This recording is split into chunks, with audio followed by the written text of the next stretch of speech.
Bueno, hermano, yo también por la Semana Santa como que estuve reflexionando con algunas preguntas, bueno, que me fueron surgiendo también, iluminado por lo que fuimos viendo.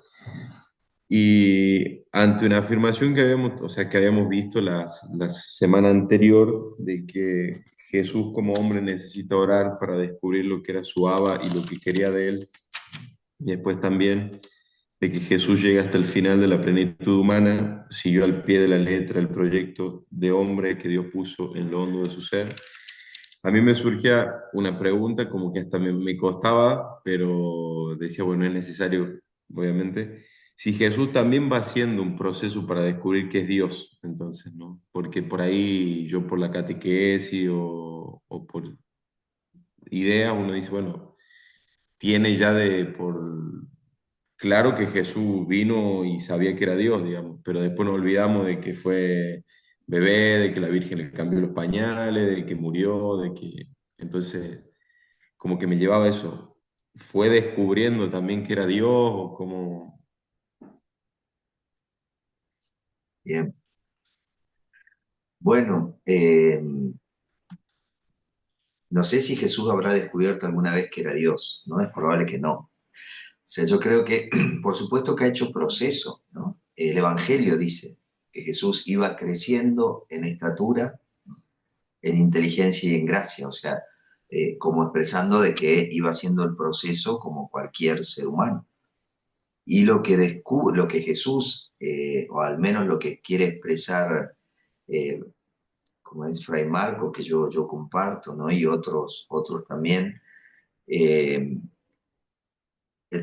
no es que Jesús descubra que Él es Dios, o sea, no podría haberlo, Él no puede haberse reconocido como Dios. Eh, Eso lo reconocimos nosotros después que Él se murió, o se lo atribuimos. Lo que sí Él logra reconocer y comprometerse con eso que reconoce es con su fondo divino, con el fondo divino que tiene su humanidad. Y entonces después vive desde ahí, que hay un librito que escribió Fray Marco sobre eso, ¿no? Sobre si Jesús, ¿no? Si era uno como nosotros. Y un jesuita, también escribió algo que yo creo que el libro del jesuita lo tengo así digitalizado. Jesús, una persona como nosotros, ¿no? Y que es interesante, ¿no? Yo después se lo puedo mandar, porque eso es interesante. Y es una cuestión crucial, crucial, porque si yo, el tema del cómo de la divinidad de Jesús, ¿no? Eh, ahí la hermana pone cuando reconoce que es Mesías. Eso es más fácil, hermana, porque Mesías significa enviado. Nosotros tenemos que recuperar el valor y el significado de las palabras que también las hemos mitificado, ¿no? Cuando nosotros decimos Mesías, lo proyectamos directamente en Jesús, pero Mesías significa enviado. Entonces, la conciencia de que Jesús es enviado para comunicar algo es lo mismo que nosotros podemos decir, bueno, es lo vocacional, ¿no? O sea, yo creo que estoy para, ¿no? Y que he sido enviado para. Pero el Mesías significa enviado. Y Cristo significa ungido, ¿no? Y de hecho, nosotros leíamos estos días que Jesús, o sea, Pablo dice, que Jesús recibe una unción espiritual. Y esto es algo fundamental, pero fundamental. Reconocer que todo lo que nosotros decimos sobre Jesús, tanto la divinidad, tanto el que Jesús sea, eh, como es, reconocido como Dios, el Mesías, el ungido, todo esto, todo es el resucitado, todo es una experiencia espiritual. espiritual.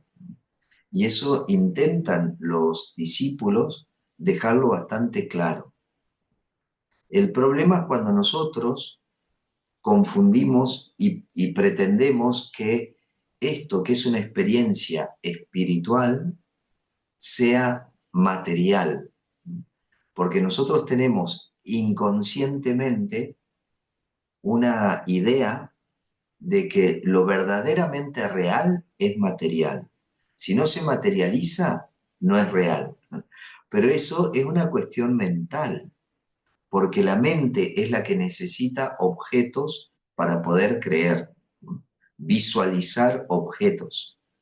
Pero la experiencia espiritual no es objetivable, es otra dimensión. Por eso es que en todos los relatos de resurrección, por ejemplo, nadie lo reconoce. Bueno, hoy teníamos en el Evangelio que María Magdalena no lo reconoce y uno dice, pero ¿y cómo puede ser que no lo reconozca? María Magdalena lo conocía perfectamente. O sea, ¿qué quieren decir las primeras comunidades cristianas con este dato de que nadie reconoce? ¿Qué quieren decir con que el primer signo de la resurrección es el sepulcro vacío? Justamente, creo yo, porque sí, sí, como Tomás, pero en realidad todos pasaron por ese proceso de Tomás, ¿eh? O sea, en realidad nadie lo reconoció. Lo intuían, pero nadie lo reconoció. Que la experiencia de Tomás es como el ejemplo de un proceso tardío en el reconocimiento de que Jesús está vivo y que realmente es el Espíritu de Jesús el que anima a la comunidad, ¿no? Y no una mera imaginación, ¿no? Y por eso los evangelistas tratan de poner eso así como en términos materiales, porque es lo que la comunidad podría entender mejor. Pero tenemos que darnos cuenta, me parece, que la resurrección es una experiencia espiritual. Y de hecho, hay teólogos que ya están diciendo que, que Jesús vive, toda la vida pública de Jesús es la vida del resucitado.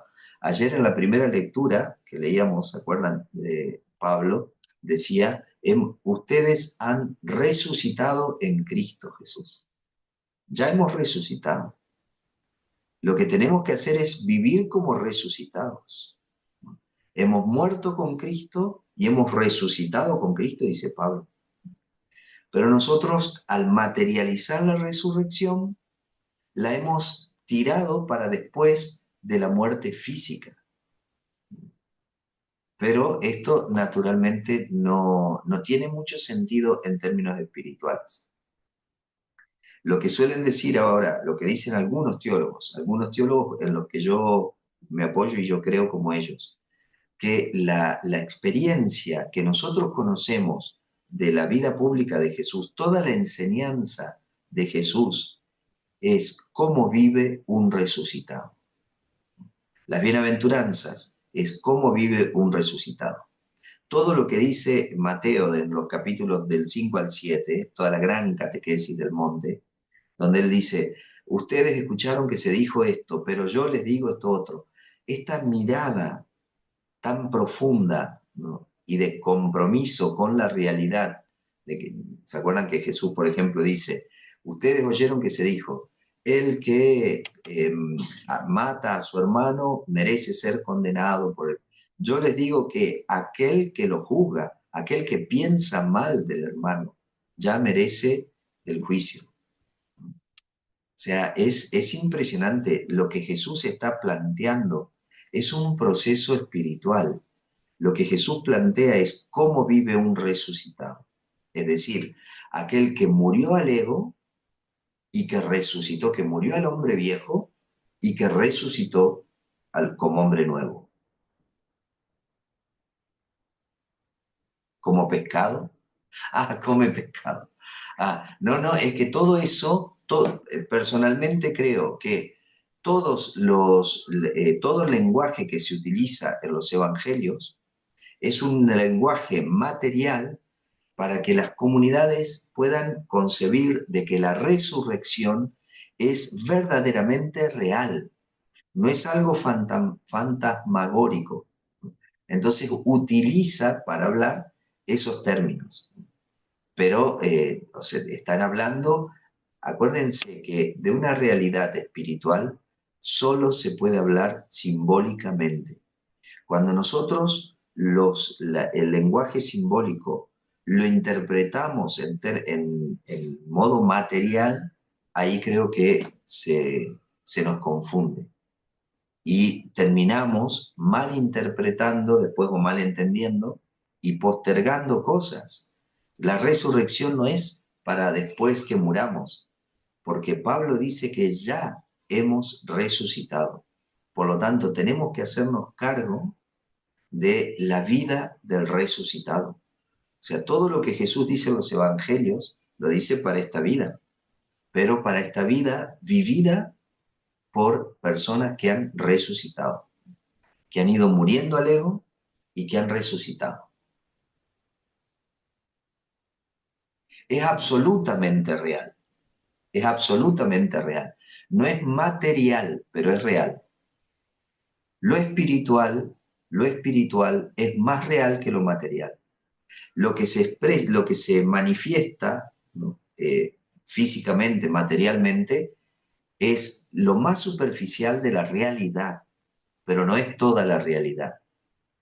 Nosotros el amor no lo vemos, no lo vemos, pero es absolutamente real. La verdad no la vemos. Y cuando queremos expresarla conceptualmente se nos escapa, pero es absolutamente real. La vida espiritual no la vemos, se manifiesta, se expresa, pero no la vemos, pero es absolutamente real. No tenemos que confundir lo material, identificarlo con lo real. Lo material es una de las dimensiones de la realidad, la más superficial, pero no es toda la realidad. Claro, exactamente. El lenguaje que se utiliza para expresar esta realidad es mítico, ¿no? Pero acuérdense que el mito no es mentira, el mito es un intento de expresar una realidad que no se puede decir. Es un modo de decir lo indecible. Pero yo tengo que tener claro que es un intento de decirlo, pero no es eso. Las primeras comunidades cristianas tenían, pero clarísimo, clarísimo, que Jesús estaba vivo. El modo de expresar esa vida de Jesús en la comunidad, que le llevó un tiempo, ¿eh? O sea, no fueron ni 3 días, ¿no? Por supuesto. O sea, acuérdense que después de la experiencia traumática del asesinato de Jesús, la fe, digamos, la confianza que tenían en Jesús todos estos discípulos, se quebró, porque todo lo que ellos esperaban no se dio. Entonces entraron en una depresión tremenda, comunitaria, ¿no? María Magdalena, o sea, María la mamá de Jesús, María Magdalena y algunas mujeres se mantuvieron, digamos, como así afectivamente muy vinculadas con Jesús, ¿no? Como todo el resto. Pero en el fondo, para María era una tristeza, pero terrible, haber perdido a su hijo. De a poco se van dando cuenta, acuérdense que Pedro, ¿no? Y los primeros discípulos dicen, vayamos, bueno, yo me voy a pescar. O sea, como diciendo, ya está, o sea, ya pasó, yo voy a retomar mi vida. Y los otros le dijeron, bueno, nosotros vamos con vos. Y se fueron a hacer lo de siempre. O sea, era tal la decepción, la desilusión, que dijeron, retomemos nuestra vida.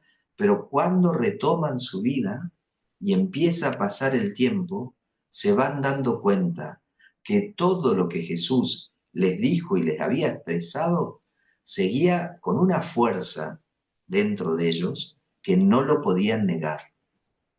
Y entonces empezaron a compartirlo, ¿no? Y empezó a decir, che, a mí me pasa esto. O sea, yo siento que lo que Jesús nos dijo, yo no me lo puedo sacar de la cabeza. Sigue presente. Y creo que es posible. Y empiezan a darse cuenta que todo lo que Jesús les había enseñado, Jesús lo vivió. Y entonces dijeron, esto es posible. Y evidentemente, Él sigue vivo en nosotros. Y empezaron a compartirlo. Vieron que todos los relatos de resurrección terminan en la comunidad. Se juntan y comparten cómo se sienten. Y la comunidad confirma y empieza a decir, a mí me pasó lo mismo, a mí me pasó lo mismo, a mí me pasó lo mismo. Pero claro, a nosotros nos encanta lo especial, lo espectacular. Entonces queremos que haya apariciones físicas, que haya apariciones objetuales, porque si no, nos cuesta creer. O sea, somos medio Tomás, ¿no? O sea, si no veo, no creo.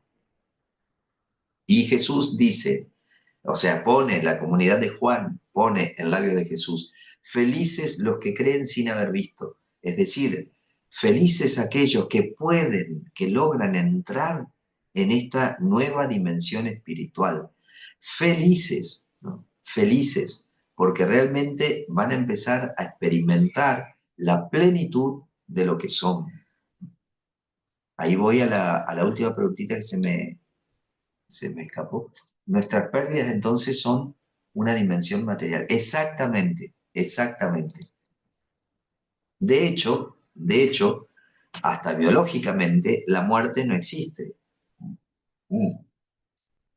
Por ejemplo, mientras nosotros estamos hablando por por segundo en nuestro cuerpo, mueren alrededor de 3 millones de células por segundo y nacen otros millones de células nuevas.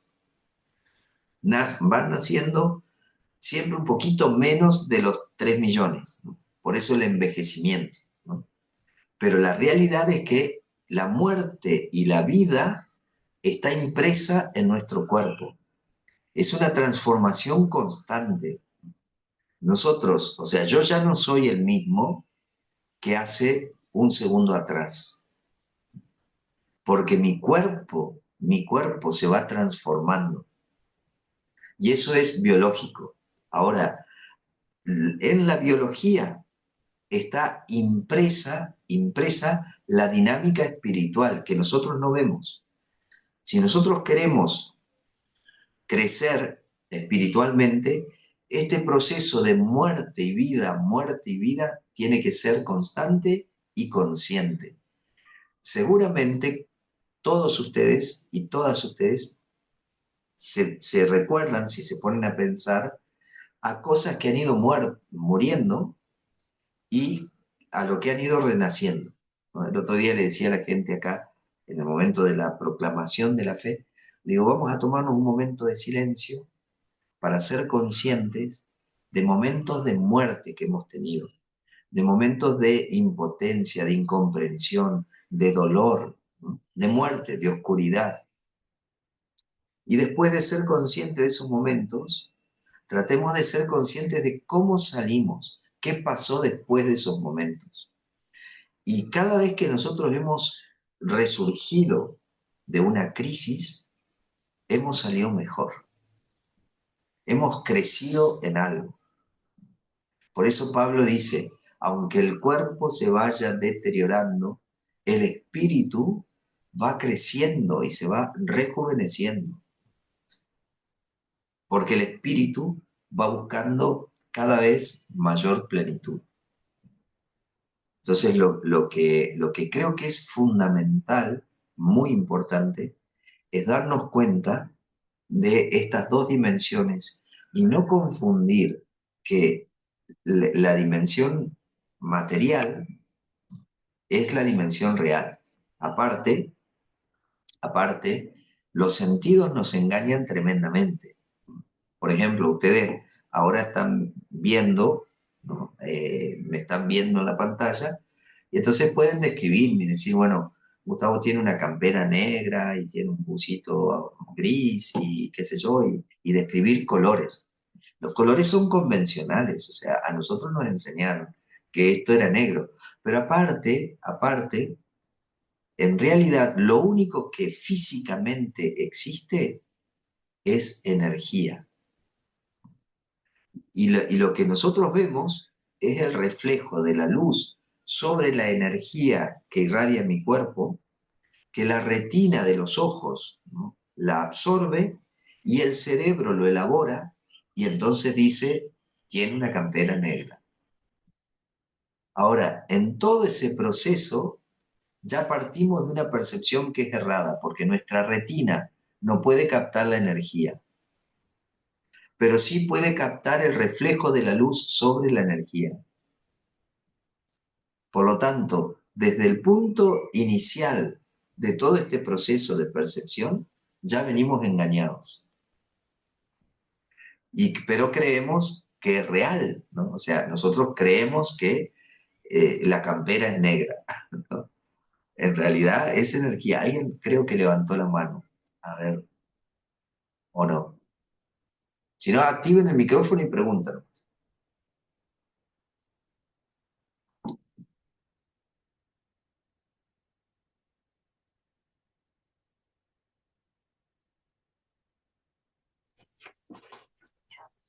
Ya. Hermano, usted nos Sí, decía que nosotros separamos mucho la humanidad y la divinidad y que Jesús recorrió ese camino de recuperar esa divinidad que está en el fondo de nosotros. Si usted nos habló hace poco de este tema de que Jesús no se creía Dios, ¿a qué divinidad se refiere en que esté en nosotros y cómo lo... sí. Es la divinidad como fuente de todo lo real. Acuérdense que lo que nos da vida, nuestro origen, es divino, ¿no? Es divino porque proviene de Dios. O sea, la realidad es que cuando lo que expresa el Génesis, ¿se acuerdan que hace un muñequito de barro y sopla? Cuando Dios sopla, lo que sopla es lo que en el pueblo de Israel se llama Ruach, que es el espíritu de vida, que es su propio espíritu. Eso está en el fondo de nuestra humanidad. Hay Mónica Caballé, que es esta filósofa española, ella dice, lo paradójico es que el principio como fundamento y como origen de la humanidad no es humano, es divino. O sea, nosotros surgimos de la divinidad y esa divinidad está en el fondo, queda en el fondo de nosotros. Por eso el maestro Eckhart, ¿no?, este dominico, decía, el fondo de Dios y mi fondo es el mismo fondo. ¿Qué quiere decir el maestro Eckhart? Quiere decir, el fondo es la divinidad. El fondo de Dios y mi fondo es el mismo fondo. Por tanto, el proceso, o sea, es precioso esto, ¿eh? Para mí es una buena noticia. O al menos, digamos, cuando yo empecé a verlo, dije, guay, esto es maravilloso. O sea, recuperar la conciencia de que mi fondo es un fondo divino y que Jesús es el maestro para ir al encuentro de ese fondo divino, no simplemente para encontrarse con ese fondo, sino para vivir desde ese fondo. Lamentablemente, nosotros vivimos desde la superficie, porque estamos acostumbrados a vivir así. Y entonces, recién nosotros estamos en una reunión de zona ahora, los frailes, yo me escapé ahora un ratito, y estábamos hablando del método que se usó para la sinodalidad, ¿no?, que es la conversación espiritual. Precioso el método, precioso. Y entonces, la conversación espiritual consiste en que sobre una situación concreta elaboramos 2 o 3 preguntas. Cada uno se toma un momento de silencio, una media horita, para silenciarse y tratar de hacer lugar a esas preguntas. Y toma nota de lo que yo quisiera compartir respecto de esas preguntas. Nos juntamos y tenemos 5 minutos cada uno para compartir eso. El resto escucha. Y cuando el otro habla, yo escucho, pero escucho sin juicio. Vieron que nosotros somos pocos y nos conocemos mucho, decimos. Nosotros vivimos en fraternidad, entonces ya más o menos sabemos. Yo sé por dónde va a decir la hermana, yo sé qué es lo que piensa, esta dice esto, pero hace otra cosa, y somos un montón de juicios acá en la cabeza. Suspender todos esos juicios para escuchar así sanamente requiere un proceso espiritual tremendo, tremendo. Cuando Jesús nos dice no juzguen, cuando Francisco y Clara nos dicen no juzguen, nos están diciendo vivan desde ese fondo divino, porque Dios no juzga, porque Dios ve el corazón y no juzga las apariencias. Nosotros nos quedamos enredados en el juicio de las apariencias y desde el juicio de las apariencias juzgamos las intenciones. Y eso es tremendo. O sea, decimos, no, este hermano hizo esto porque quiere esto, o se mueve de esta manera, qué sé yo, en cosas litúrgicas, por ejemplo. ¡Qué bárbaro! Esta hermana se quedó sentada en el momento de la consagración. Yo no tengo la menor idea si esta hermana está profundamente unida a Jesús, y quizás yo estoy totalmente arrodillado y estoy sacándole el cuero a la hermana que se quedó sentada. ¿No? O sea, nosotros juzgamos apariencia sin darnos cuenta por dónde va la conciencia espiritual. Y entonces yo creo que la invitación de Jesús es ir cada vez más a lo profundo. Que eso profundo se va a manifestar, por supuesto que sí, pero se va a manifestar no de manera imperfecta, perdón, no de manera perfecta, se va a manifestar con ciertas imperfecciones. O sea, Francisco y Clara, no me acuerdo si charlamos nosotros sobre Espejo de Perfección 85, cuando a Francisco le preguntan sobre el hermano menor perfecto. Ahí el texto dice, el Padre, identificado por el amor ardiente y el celo fervoroso con cada hermano, dijo que era un verdadero hermano menor aquel que reuniese las virtudes de estos hermanos. Y empieza a decir, ¿no? La humildad de Fray León, la contemplación de Fray Gil, la fortaleza de Fray Juan de Lodi, el porte natural, ¿no?, y elegante de Fray Maceo, y empieza a armar todo. Ahora, cuando él habla, por ejemplo, de la fortaleza de Juan, ¿no?, Juan de Lodi era un hombre bruto, pero él no dice la brutalidad de Juan, la ve como fortaleza. O sea, no juzga la apariencia, recoge el valor. Eso es ver lo profundo. Si quieren, después relean Espejo de Perfección 85 y en el porte natural y elegante de Fray Maceo, en otros se veía arrogancia y vanidad. Pero él no dice eso, porque en nosotros no existe la posibilidad de una manifestación químicamente pura. No existe. Ahora, nuestro fondo espiritual, claro que es inmaculado. En la fiesta de la Inmaculada Concepción, lo que celebramos no es solamente de María, lo que celebramos es ese fondo inmaculado, sin mancha quiere decir inmaculado, que está en cada uno de nosotros, donde no llega ni la polilla que roe, ni el ladrón. Cuando Jesús habla de ese tesoro, está hablando de nuestra interioridad más profunda, de ese fondo divino. Me parece que cuando nosotros logramos una lectura del mensaje de Jesús, comprendiendo que el que está hablando ahí es un resucitado, y de hecho los evangelios son experiencias post-pascuales, y eso no nos podemos olvidar. sea, todos los relatos evangélicos, aunque hablen de experiencias antes de la experiencia de la resurrección que tuvo la comunidad, son todos relatos post-pascuales. Los discípulos empiezan a hablar de estas cosas después que han experimentado personalmente y en comunidad que Jesús está vivo. Y entonces escriben y relatan y comparten, digamos. Entonces tenemos que tener presente que todo lo que Jesús dice, y que a veces nos parece imposible, qué sé yo, cuando nosotros leemos las bienaventuranzas, tanto las de Mateo como las de Lucas, o sea, leemos las bienaventuranzas y decimos, oh, esto es imposible. O sea, ¿cómo puede ser de que los que sufren sean felices? Tenemos que tener presente que es la experiencia de un resucitado. O sea, Jesús habla no de oídas. Él habla porque él mismo experimentó en él lo que significó la muerte del ego en él. Y lo doloroso que es eso. Porque el ego, por supuesto que se resiste.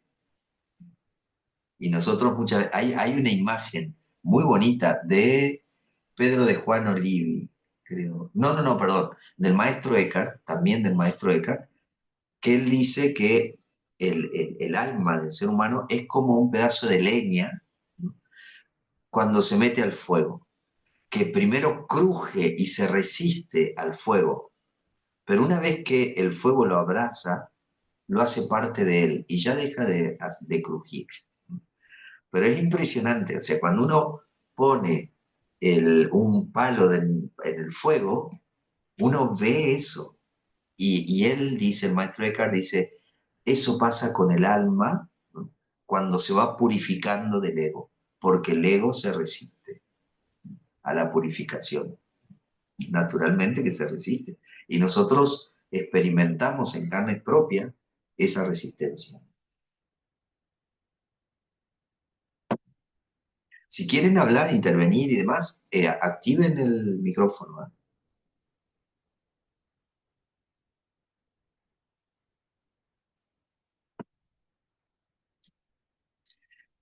Es verdad que, a ver, el ego es la herencia de eso. El ego, a ver, a mí me gusta pensarlo así, a ver si sirve, no sé. Pero Enrique Martínez Lozano dice que el ego es la patología del yo, ¿no? O sea, es cuando mi principio de identidad se enferma, ¿no? Una patología es una enfermedad. Entonces, él dice, el ego es la enfermedad del yo. O sea, el yo es mi identidad más profunda. Pero cuando mi identidad más profunda empieza a tener un poco de miedo, se siente inseguro, ahí nace el ego con la apropiación. El ego se alimenta de apropiación. Apropiación, por supuesto, no solo material, sino también espiritual, ¿no?, y afectiva, y cualquier apropiación que nosotros tengamos. Si queremos descubrir dónde hay ego, tenemos que descubrir o ver a qué estoy apropiado. Entonces ahí se desenmascara el ego, ¿no? Una persona eh, libre de ego es una persona muy libre y desapropiada, ¿no?, muy desapropiada. Y al estar desapropiada, tiene mucho menos condiciones.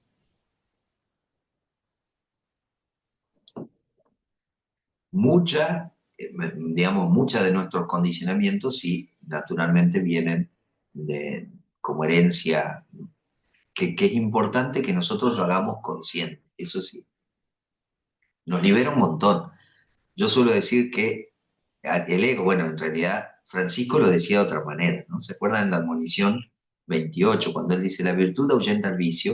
En realidad eso pusieron los redactores, pero yo creo que está bueno el título, la virtud ahuyenta el vicio, porque en realidad el vicio no se puede atacar directamente. Al ego no se lo puede atacar directamente, porque si lo ataco directamente, lo fortalezco. Entonces tengo que ir por la virtud contraria. Por ejemplo, si yo quiero crecer, si quiero combatir la soberbia y el orgullo, yo tengo que alimentar la humildad. Entonces no me voy a centrar en el combate contra la soberbia y contra el orgullo, sino que me voy a centrar en la humildad. Acuérdense que donde pongo mi atención, pongo mi energía. Y eso es lo que crece. Yo quiero que crezca la humildad. Y después se va a ir solo el orgullo y la soberbia. Yo quiero que crezca la paciencia. Entonces tengo que ver cómo crezco en paciencia. ¿Y cuál es la raíz de la paciencia? La raíz de la paciencia es el amor. Entonces yo tengo que trabajar, poner la atención en el amor. Y entonces la ansiedad, la impaciencia se va a ir sola. Con el ego yo digo, para mí la conciencia es como una linterna que alumbra al ego y al ego no le gusta la luz. O sea, al ego le gusta aparecer, pero no le gusta ser descubierto. Entonces, cuando yo pongo conciencia y digo, uy, acá estoy siendo muy egoico, uff, se debilita tremendamente el ego.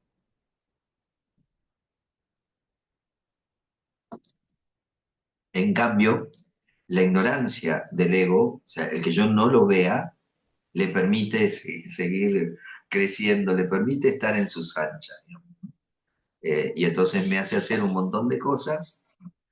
El ego, por ejemplo, es lo que Pablo llama el pecado. ¿Se acuerdan que cuando él dice, eh, aunque yo quiero hacer el bien, ¿no? Hago el mal que no quiero, ¿no?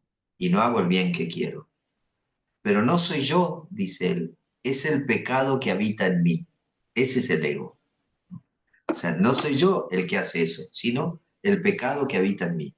El pecado que habita en mí, de Pablo, es el ego. Entonces, en la medida en que yo lo visualice, uno se da cuenta, ¿no? Pero está bueno confesarlo eh, y decirlo, ¿no? Decir, yo el modo que tengo es, yo lo confieso. Y por ejemplo, cuando a veces estoy muy así necesitado de reconocimiento, trato de buscar a gente amiga y les digo, miren, hoy necesito afecto, hoy necesito que me digas cuánto valgo, pero lo digo. Entonces, yo sé que estoy siendo egoico, pero lo digo con conciencia. Y no me hago, entonces no ando mendigando, ¿vieron? Que si no, uno se vuelve un mendigo de afecto y que dice, no, lo digo directamente. Y entonces, claro, queda re infantil y dice, oh, pero qué adolescente este fraile, qué infantil este. Bueno, y eso al ego le hace mucho daño. O sea, cuando uno empieza a percibir que te tratan como un adolescente, porque bueno, las actitudes que tenés un adolescente, pero vos te reconoces adolescente y decís, sí, sí, en este momento estoy siendo muy adolescente, en este momento estoy siendo muy infantil, en este momento estoy siendo, y lo vas reconociendo, para mí eso es vivir en verdad. Y te da una libertad impresionante, porque no hay peor esclavitud que mantener el personaje. Entonces, qué sé yo, ay no, el padre Gustavo es buenito, qué sé yo, entonces tengo que mantener el personaje de buenito. Tengo que mantener el personaje del alegre, mantener el personaje del devoto, mantener, eso es terrible, es tremendo. Hay un autor, Eckhart Tolle, que es muy, muy interesante. Él tiene El poder de la hora y Una nueva tierra, que es un libro muy bonito. Él dice que cuando habla de los personajes que nos esclavizan, él dice, el personaje más difícil de liberarse es el personaje del padre, de los padres, ¿no? Del padre y de la madre. Es dificilísimo. Y un padre y una madre nunca, como que nunca se pueden liberar de eso, de que son padre y madre, y los chicos crecen y se hacen grandes y ellos siguen aferrados al personaje. Porque durante mucho tiempo, toda la primera infancia, nosotros dependimos muchísimo de ellos. Y esa dependencia, estamos tan bien hechos, naturalmente estamos tan bien hechos, que esa dependencia alimenta también el ego de los padres y se va haciendo un círculo. Y entonces los padres encuentran gratificación en la necesidad que los hijos tienen de ellos. Y nosotros cuando nos necesitan, ¡ay!, nos sentimos bárbaros. Ahora cuando nosotros necesitamos de otros, uff, ¿cómo nos cuesta decirlo? Ahí es donde el ego se desenmascara. Cuando yo me siento incómodo porque necesito a otro, ahí el ego está siendo humillado de una manera tremenda. Cuando yo me siento bárbaro porque me vinieron a pedir un consejo, hay alguien que me manifiesta de que sin mí no puede estar, uf, ahí el ego crece y vuela. Entonces uno se va dando cuenta. Y después que lo vas percibiendo muchísimo, digamos, yo me doy cuenta mucho, mucho de mi ego, mucho. A veces cuando no puedo mantenerlo así a raya, lo reconozco y lo confieso. Y entonces por lo menos que le peguen de algún lado, ¿no? Si no le puedo pegar yo, que le peguen los otros. Pero que tratemos de mantenerlo ahí a raya. Y eso a mí me parece, y después que me ha dado también como mucha, digamos, la práctica, te da que vas detectando alrededor, ¿no? O sea, detectás en todos lados. Pero ahí se activa una cosa interesantísima que es la compasión. Porque como yo sé que todo lo que puedo ver de ego en el resto es solamente la superficie, es solamente el yo enfermo, o sea, es solamente la enfermedad, no es la realidad de la persona, porque el fondo de esa persona es el mismo fondo mío, es un fondo divino. Por lo tanto, lo que se manifiesta como ego es la parte que esa persona sufre, y eso despierta compasión. No despierta juicio, despierta compasión. Y es precioso, ¿eh? O sea, yo creo realmente que eh, estamos muy, muy bien hechos. Realmente somos, pero una maravilla, una maravilla. La vida es como una, a ver, como un gimnasio en el que nosotros tenemos que ejercitarnos constantemente. Y es eso nomás. Por eso es que no hay que tomarse tan en serio. ¿Se acuerdan que Tomás Moro, ¿no?, decía? En las bienaventuranzas de Tomás Moro, él decía, feliz aquel que no se toma tan en serio. Se va a dar cuenta que siempre tiene motivos para divertirse.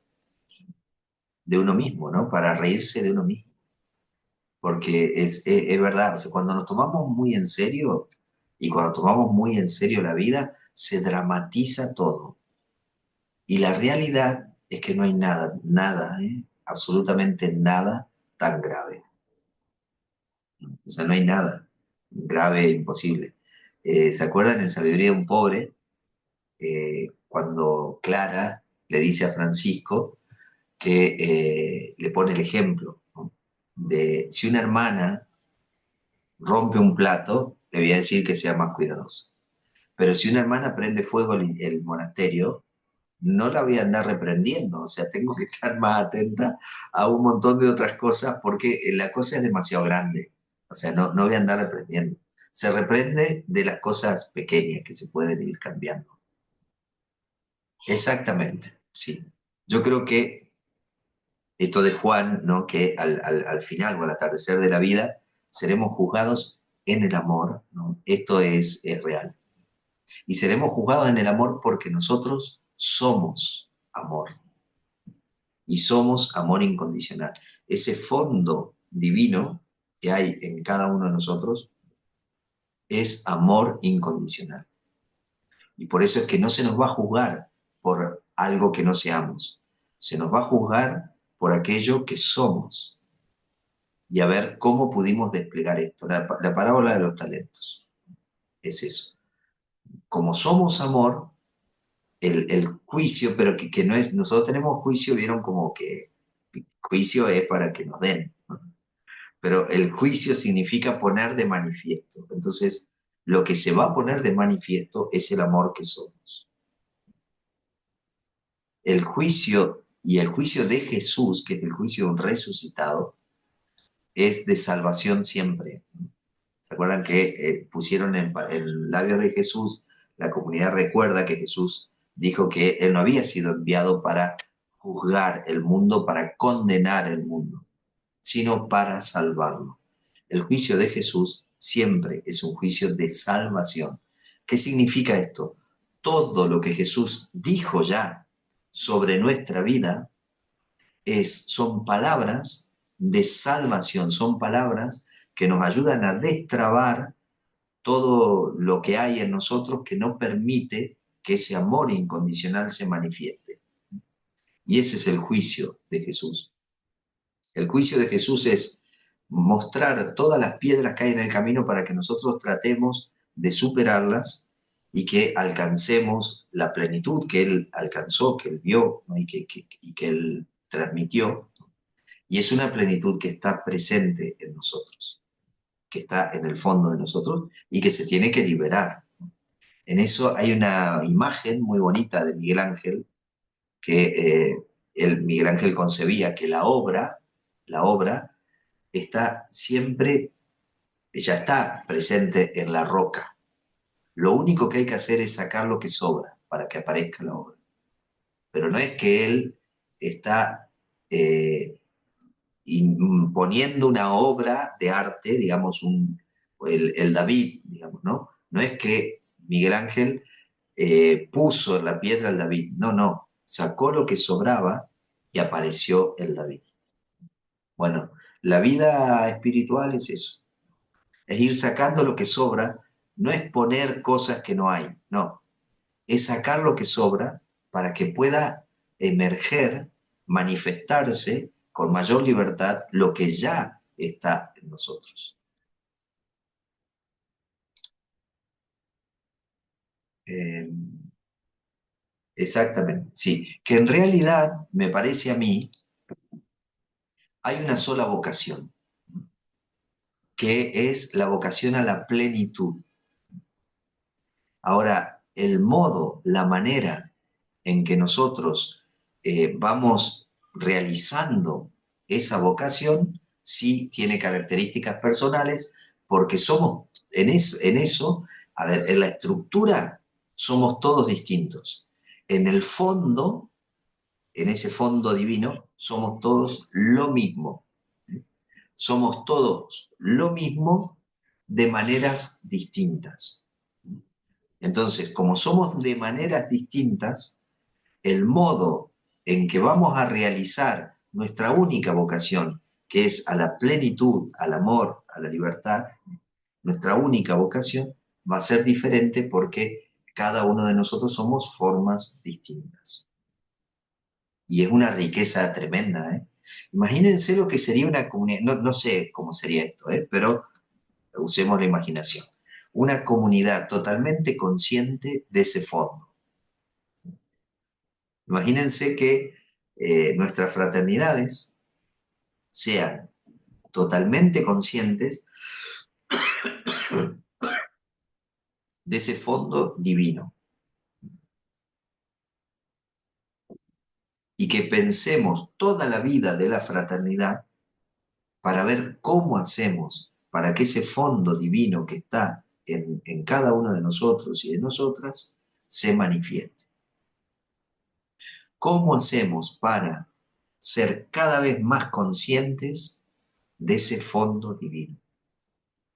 Y ahí yo creo que Jesús nos da, pero muchísimo, ¿no? Muchísimo en los evangelios, o sea, leyendo los evangelios de esta manera. O sea, no materializando el mito, sino penetrando el mito para encontrarnos con el misterio.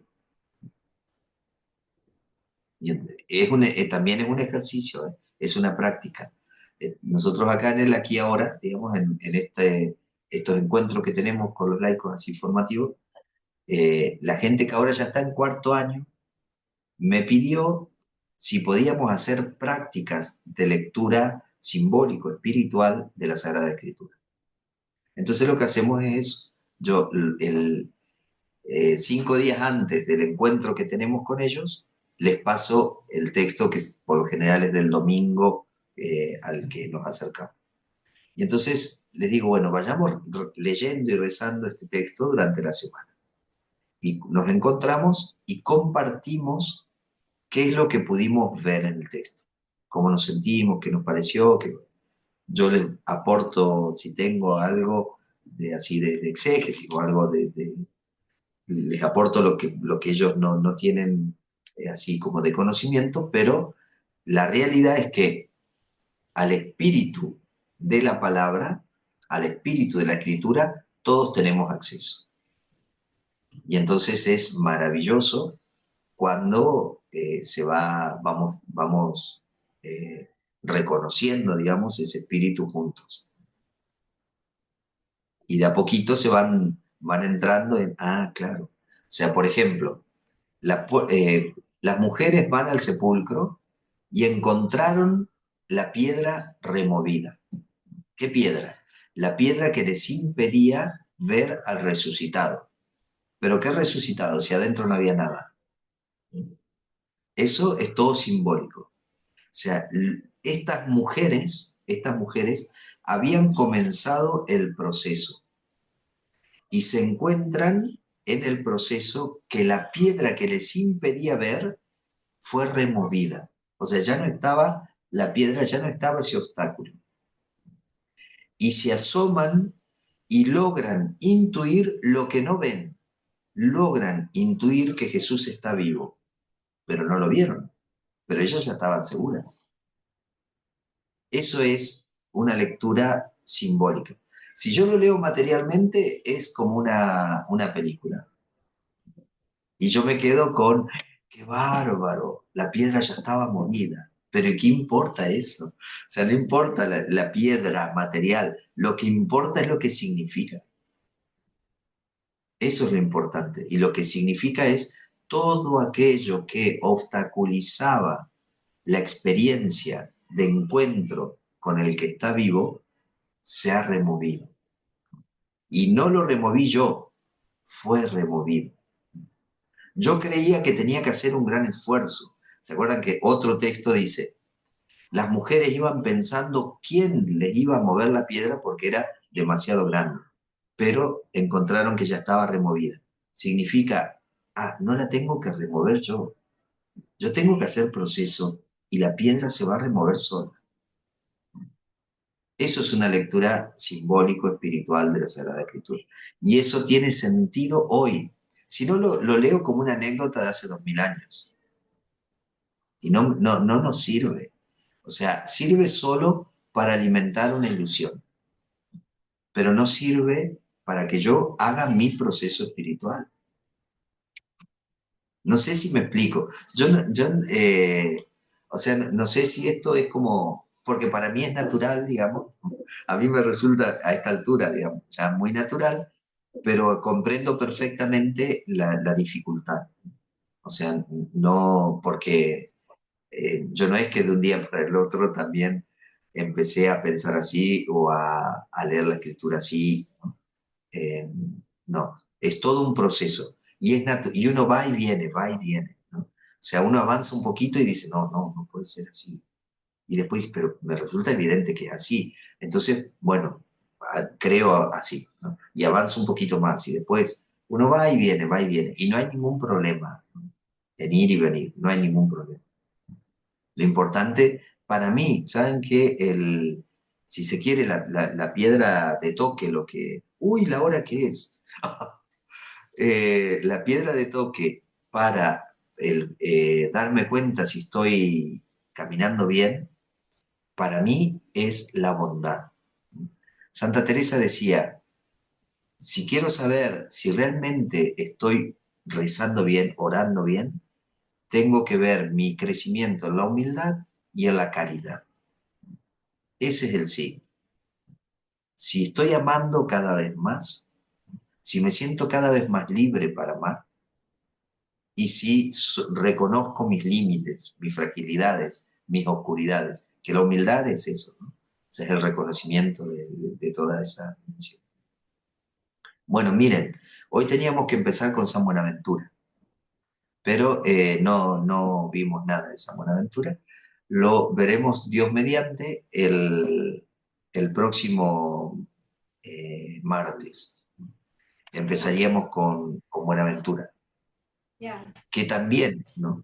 Él da un montón de cosas para caminar este proceso, que creo que naturalmente necesitamos reinterpretarlo. Buenaventura escribió hace 800 años y naturalmente el contexto era diferente, pero hay un montón de cosas que siguen siendo sumamente valiosas. Entonces, Dios mediante, el próximo martes comenzaríamos con San Buenaventura. Sí. De todas maneras, las preguntas que vayan surgiendo, que son absolutamente lícitas, todas las preguntas, ¿no? Estaría bueno que las anoten. Si no las, eh, si no las podemos abordar, digamos, acá, por lo menos háganmelas llegar de alguna manera. O le piden a Ronald mi teléfono o lo que sea, me la hacen llegar. Entonces yo voy viendo cómo las voy poniendo en lo que vamos a compartir. A ver, cómo, me parece más interesante eso que dar algo que por ahí no está respondiendo a lo que van a necesitar.